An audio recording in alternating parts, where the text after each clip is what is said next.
वालेकुम। सब तो पहले जनाब इस वीडियो को शेयर करो अपने दोस्तों तक ताकि ये पैगाम पहुंचे सारे दोस्तों तक। ये तुम्हारी जिम्मेदारी है।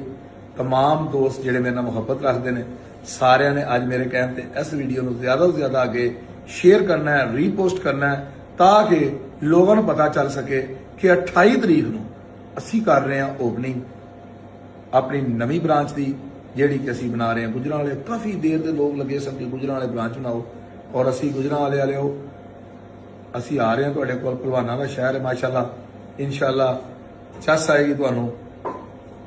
इंशाअल्लाह 28 तरीक को ओपनिंग इस तरह की होएगी कि 2 बजे असी ऑप्शन शुरू कर देनी। बोली होनी है 2 बजे शुरू गड्डियां की। वो ओपनिंग नहीं होएगी जिहड़ी मुल्तान होई सी कि लोग आए सन ते 5 घंटे वेट करते रहे, पहुंच ना सके, इन्नी गड्डी सी समझ ही नहीं आई। इस दफा काम नहीं होएगा। 75,000 बंदा आ गया सी लेकिन सोच तो वध गया सी काम।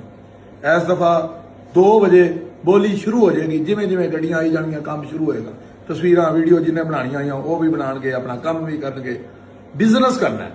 28 तरीक को तुसी पहुंचना है अल रहमान कमर्शियल हब, नवाब चौक, डोगर मोटर ते SDM ते गुजरांवाला। बहुत शुक्रिया।